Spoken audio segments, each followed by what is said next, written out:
आप देख रहे हैं अनहोनी। अनहोनी में आज की कहानी हमारे साथ शेयर की है नमन जी ने। तो चलिए बढ़ते हैं आज की इस कहानी की ओर।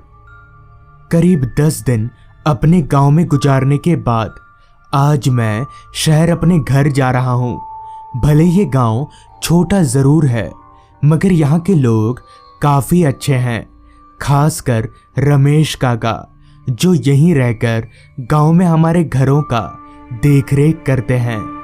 दरअसल आज से कुछ साल पहले शहर में पापा की अच्छी नौकरी लग जाने के बाद हम सभी गांव छोड़कर शहर आ गए थे, जिसके बाद हमने गांव के घरों की सारी जिम्मेदारी यहाँ के काफी सालों से काम कर रहे रमेश काका को देकर शहर चले गए।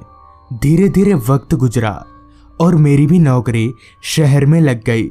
तब से हमारा गांव आना जाना एकदम से छूट गया। मगर इस बार मैं किसी तरह 10 दिनों की छुट्टी लेकर गांव आ ही गया और वाकई में मैंने ये 10 दिन काफी अच्छे से गुजारे। मैंने तय तो किया था कि मैं कल जाऊंगा, मगर आज दोपहर को मेरे फोन के रिंग बजी। मैंने जब फोन देखा तो उस पर मेरे बॉस का कॉल आ रहा था। मैंने कॉल रिसीव किया तो बॉस ने कहा, नमन, तुम्हें कल के कल ही ऑफिस आना होगा, क्योंकि तुमने जो कुछ दिनों पहले फाइल सबमिट किया था उसमें कुछ दिक्कत आ गई है। इस पर मैं बॉस को कुछ बोल भी नहीं सकता था, क्योंकि ये मेरी नौकरी का जो मामला था। फिर भी मैंने बॉस से इतना जरूर कहा, वो बॉस, अभी मैं तो बाहर हूँ, तो कल दोपहर 3 बजे के बाद ही ऑफिस आ पाऊंगा। जिस पर बॉस भी राजी हो गए। जिसके बाद मैं निकलने की तैयारी करने लगा, क्योंकि मेरे शहर जाने का एकमात्र ट्रेन रात के 9 बजे की है और मुझे किसी भी हाल पर वो ट्रेन पकड़ना ही होगा। सारी तैयारी करने के बाद मैंने रमेश काका को अपनी जाने की खबर बताई तो वो काफी मायूस हो गए। सारी तैयारी करने के बाद ठीक रात के 8 बजे मैं अपने घर से निकला। चूंकि मेरे घर से स्टेशन काफी दूर था, तो रमेश काका ने पहले से ही मेरे लिए एक रिक्शे का बंदोबस्त कर रखा था। रिक्शा पर बैठकर रमेश काका को आता हूं बोलते ही रिक्शा वाले ने पेडल मारना शुरू कर दिया। ये उस समय की घटना है जब ना तो आबादी ज्यादा हुआ करती थी और ना ही उस समय हमारे गांव में बिजली की व्यवस्था हुआ करती थी। खैर, रिक्शा में बैठे बैठे अभी मैं आगे बढ़ ही रहा था कि तभी मैंने रास्ते पर फैले सन्नाटे को अनुभव किया। रास्ता इतना सुनसान था कि मुझे साफ साफ रिक्शा के चैनों की आवाज आ रही थी। रिक्शा वाला भी बस चांद की धुंधली रोशनी के सहारे ही रिक्शा चला रहा था। रास्ता दोनों तरफ से जंगलों से घिरा हुआ होने के कारण बीच बीच में आ रही जंगली जानवरों की आवाजें मुझे एकदम से चौंका दे रही थी।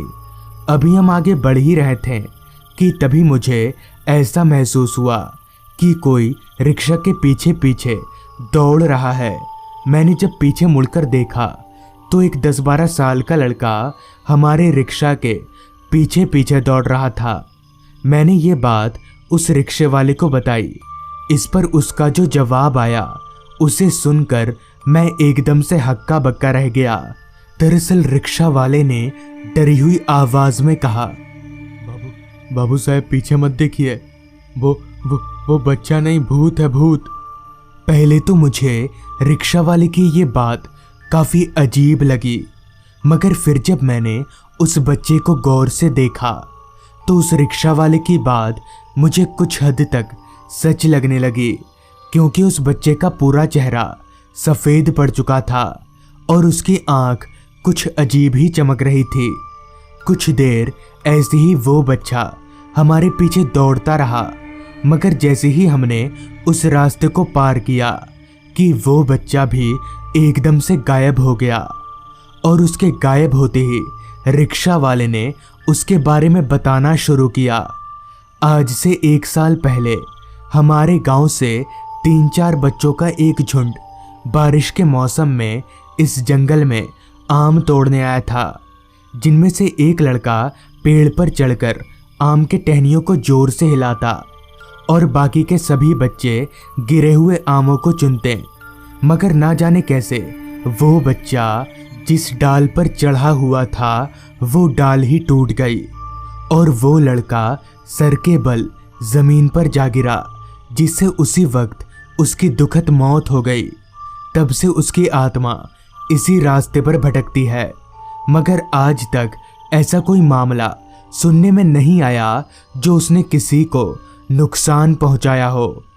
रिक्शा वाले की पूरी बात खत्म होते ही हम स्टेशन पहुंच गए, तो स्टेशन भी रास्ते की तरह ही काफी सुनसान था।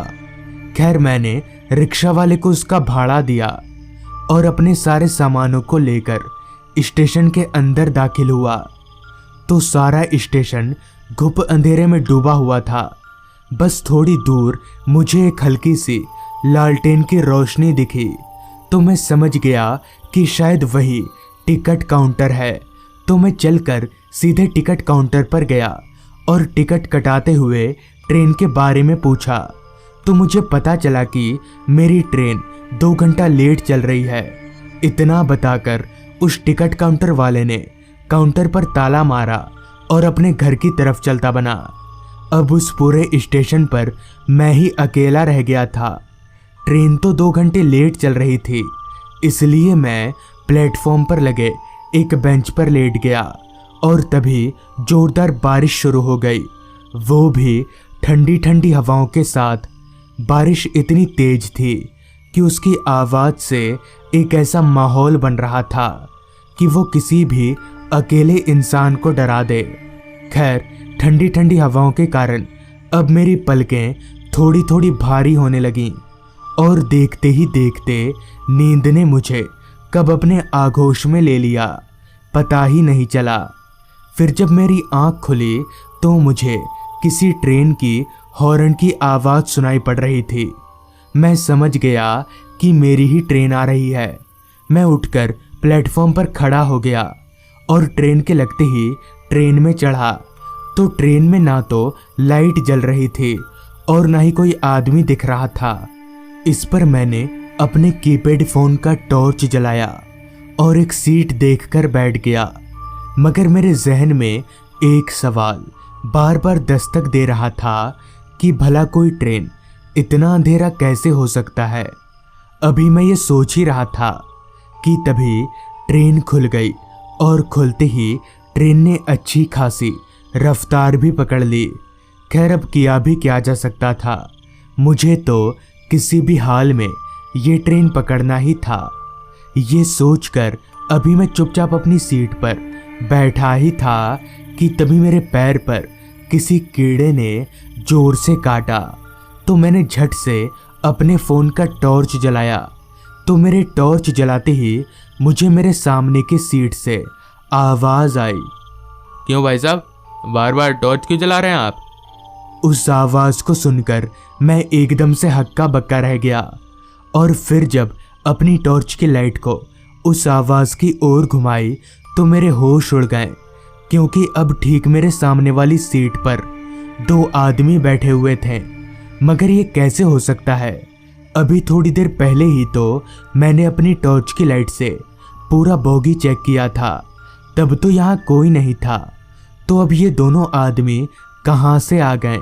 अभी मैं ये सोच ही रहा था कि तभी मुझे अचानक उस बोगी में से काफ़ी सारे लोगों के आपस में बात करने की आवाज़ें आने लगी।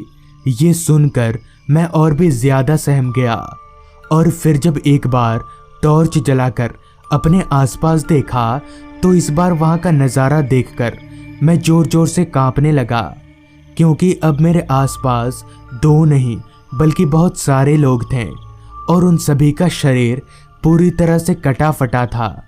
उनमें से कई सारे लोगों का तो पूरा शरीर भी नहीं था, किसी का सर नहीं था तो किसी के हाथ पैर।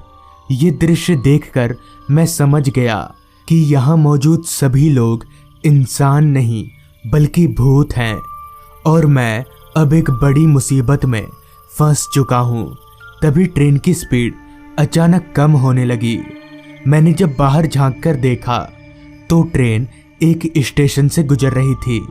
इसी का फायदा उठाकर मैंने ट्रेन से छलांग लगा दी और भागते हुए एक चाय की स्टॉल पर गया और उस चाय वाले को पूरी बात बताई।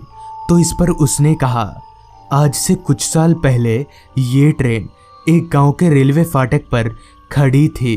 तब के लोग उतने समझदार नहीं हुआ करते थे, इसलिए जल्दीबाजी में उन्होंने ट्रेन को नीचे से पार करना शुरू कर दिया। मगर तभी ट्रेन खुल गई और उन लोगों की कटकर मौत हो गई। तब से उनकी आत्मा भटकती रहती है। तो दोस्तों, ये थी आज की कहानी। अगर आपको ये कहानी अच्छी लगी हो तो चैनल को ज़रूर सब्सक्राइब कर लें। तो मैं आपका दोस्त आर्यन जल्द ही मिलूंगा आपसे ऐसी ही एक कहानी के साथ।